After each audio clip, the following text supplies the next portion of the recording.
నమస్తే welcome to signature studios.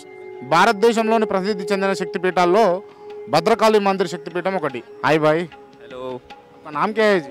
मेरा नाम वैभव है। मैं हरियाणा के रहने वाला हूँ, यमुनानगर का। और ये जो मंदिर है डिस्ट्रिक्ट कुरुक्षेत्र में है, हमारे घर से लगभग 100 किलोमीटर दूर है। ये शक्तिपीठ है माता रानी का और इसकी बहुत मान्यता है। और ऐसा कहते हैं कि जो यहाँ अपने मन से कुछ मांगने आता है उसको मिलता ज़रूर है। And it is one of the most renowned temples in the northern India in the state of Haryana. ये मंदिर का विशेषता क्या है जी? ये शक्तिपीठ है। माता रानी के कुछ मंदिर हैं जो इनको शक्तिपीठ का दर्जा दिया गया है। My father will tell. Myself Rakesh Kumar, और जैसे ये मेरा बेटा है वैभव। तो ये शक्तिपीठ है, जैसे कुरुक्षेत्र में है तो जहाँ पे सती के अंग गिरे थे उनमें से एक यहाँ पे माता सती का टखना गिरा था, तो इसलिए शक्तिपीठ है। और यहाँ पे ये महाभारत कालीन है। यहाँ पे ये कहा गया है कि जब कृष्ण ने अपनी जीत के लिए यहाँ पर आकर इस भगवती से प्रार्थना की थी, और जब वो महाभारत युद्ध जीत गए थे उसके बाद इन्होंने आके यहाँ पर घोड़े छोड़े थे, मतलब जिंदा घोड़े छोड़े थे। और अब यहाँ पे मान्यता यह है कि जो भी व्यक्ति यहाँ पे आकर अपनी मनोकामना मांगता है वो पूर्ण होती है। तो यहाँ पर वो मिट्टी के घोड़े या लकड़ी के घोड़े चढ़ाता है, उसकी मनोकामना पूरी पूर्ण होती है। तो यहाँ पर बहुत दूर दूर से लोग आते हैं। तो शक्तिपीठ तो आप जानते ही हो, हर जगह है। 51 शक्तिपीठ हमारे हैं इसमें। तो यही है यहाँ का। आप कहाँ से आए हैं? हम यमुनानगर हरियाणा से, यहाँ से 100 किलोमीटर दूर है, पास ही, हरियाणा में पास ही है। कितने टाइम है आप आने का? हम यहाँ पे जब भी टाइम लगता है हम तो आ जाते हैं यहाँ पे। और ये भगवती की इतनी शक्ति है, इतनी महिमा परम्पार है, ये बुला लेती है। आपकी ना भी इच्छा हो, आप कैसे भी आए हो, जब इसने बुलाना है तो आपको खींच ले जाएगी, जैसे कि आप लोगों को बुलाया। अब आपको भी पता होगी आप कैसे आए या कैसे आपका प्रोग्राम यहाँ बना। ये शक्ति आज कुछ स्पेशल है जी? नहीं, शनिवार जो है ये माता का दिन होता है शनिवार। जैसे शनिवार को यहाँ पर आपको बहुत भीड़ मिलेगी। तो भगवती जैसे कई दिन होते हैं, हनुमान जी का जो जैसे दिन है वो मंगलवार है, ऐसे ही भगवती का जो दिन है, महाकाली भद्रकाली का जो दिन है वो शनिवार है।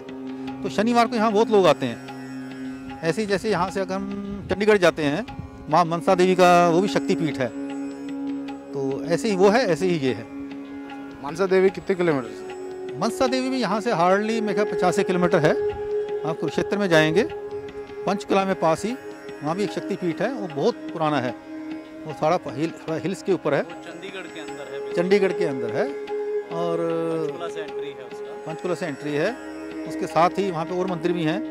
तो उसके शक्तिपीठ के साथ ही पीछे एक बाबा बालनाथ जी का मंदिर है, और उसके थोड़ा सा नीचे जाओगे सती मंदिर है। तो वहाँ की बड़ी मान्यता है। वहाँ भी ये है कि जमाना जब जो लोग मानते हैं या पूछते हैं तो उनकी मनोकामना पूरी पूर्ण होती है। फिर वो आते हैं, अपनी जो भेंट जो भी उन्होंने श्रद्धा से मांगना होता है या कामना का धागा है बांधते हैं, ऐसे यहाँ पे लोग बांधते हैं। और यहाँ पे तो इस शक्तिपीठ पे तो ये भी है कि वो नारियल लेके वो चढ़ाते हैं, जैसे उनकी मनोकामना पड़ती है उसको फोड़ देते हैं उसको। जब मनोकामना करना होती है तो वैसे वो संपूर्ण नारियल को चढ़ाते हैं। तो ये इसकी महिमा है।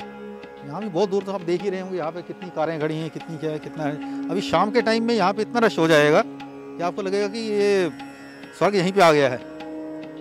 तो ये इसकी महिमा है। मेरा नाम सुशील कुमार शर्मा है।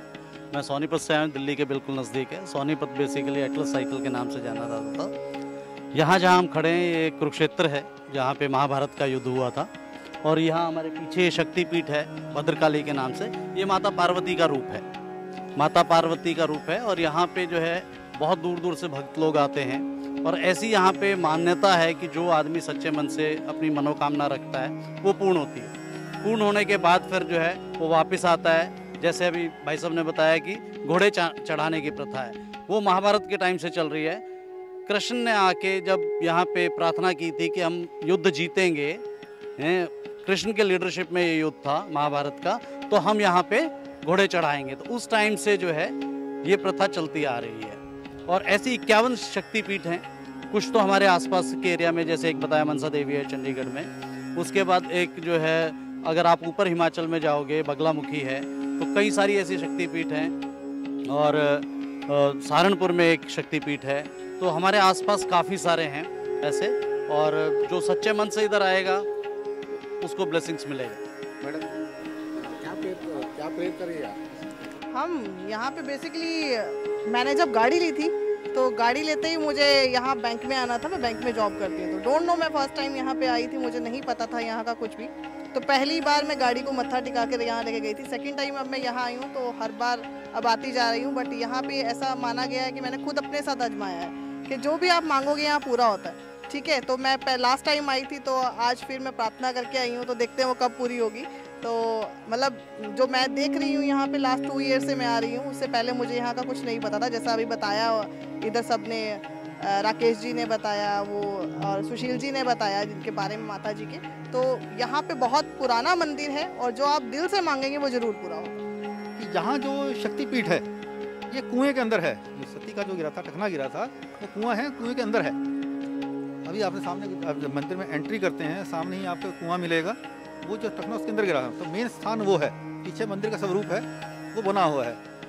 और जैसे ही बताते हैं, जैसे कृष्ण ने यहाँ पे प्रार्थना की थी, तो जब महाभारत का युद्ध खत्म हो गया, तो ये भी महाभारत में लिखा हुआ है कि उस टाइम अर्जुन को बड़ा घमंड हो गया कि मैंने बड़े बड़े वीरों को ख़त्म कर दिया, मेरे जैसे बलवान कोई नहीं है। तो कृष्ण जी को जैसे उनके मन को उनको भाप लिया कि इसमें घमंड आ चुका है, तो उस घमंड को चूर करने के लिए तो कृष्ण ने उनको दिखाया कि आओ ध्वजा उतार के लाओ। तो जब वो ध्वजा उतारने जाते हैं तो खंड खंड हो जाती है। तो हनुमान जी उसमें निकलते हैं, हाथ जोड़ते हैं, तो फिर उसको दिखाते हैं कि युद्ध में लड़ कौन रहा है। तो वो अर्जुन देखते हैं कि युद्ध में वो तो निमित्त मात्र है, असली युद्ध तो मुझे महाकाली भद्रकाली जो है वो युद्ध कर रही है, और हनुमान जी खड़े हैं ध्वजा पकड़े हुए, जो कि उस टाइम इतनी क्षीण क्षीण हो चुकी, बिल्कुल नष्ट हो चुकी थी। तो ये वो शक्ति है जिसने महाभारत के युद्ध को जिताया। वो तो लीला थी कृष्ण जी की और भद्रकाली की, जिन्होंने अपने धर्म को उसको सुनने के लिए किया। तो अर्जुन का घमंड था, तो वहाँ से उनका घमंड भी शुरू हुआ था। बाकी यहाँ पे और भी बहुत स्थान है जहाँ पे एक वो कृष्ण का आता है कि जहाँ पे वो एक टटीरी के बच्चे थे, उसका अंडा गिरा था, उसके ऊपर वो एक बड़ा घंटा गिर गया था, वो स्थान भी यहाँ पे है। तो मतलब आप महाभारत के युद्ध के बहुत से स्थान आपको यहाँ पे देखने को मिलेंगे जब थोड़ा सा और घूमेंगे।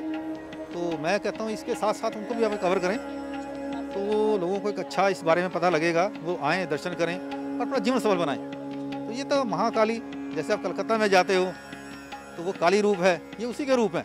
यही माँ शिवा है, यही माँ काली रूप में है, यही माँ वैष्णो रूप में है। तो ये जिस रूप में इसको ध्याओगे उसी रूप में ये आपको दर्शन देगी। अब जैसे हम चंडीगढ़ जाते हैं तो वहाँ मनसा रूप में है माँ मनसा, तो मन की आपकी जो इतनी भी इच्छा है उनको पूरा करने वाली। तो जैसी जिसकी भावना वैसे वैसे फल देती है। तो हम तो ये कहते हैं इसको माँ के रूप में ध्याओ। तो माँ अपने बच्चों को कभी भी अपने से अर्घ नहीं करती, क्योंकि कितना कोई पापी हो, कितना भी कोई क्या हो, माँ कहते हैं माँ तो हमेशा माँ ही रहेगी। तो ये बड़े बड़े वक्तों के अपने बच्चों के कष्टों को दूर करेगी। तो मैं कहता हूँ आपके चैनल से आपका बहुत बहुत धन्यवाद है, जो कंटेंट बना रहे हो और लोगों को आने का यहाँ पे मौका मिलेगा। बहुत बहुत शुभकामनाएं आपको भी, और जो यहाँ भक्त आएंगे उनको भी।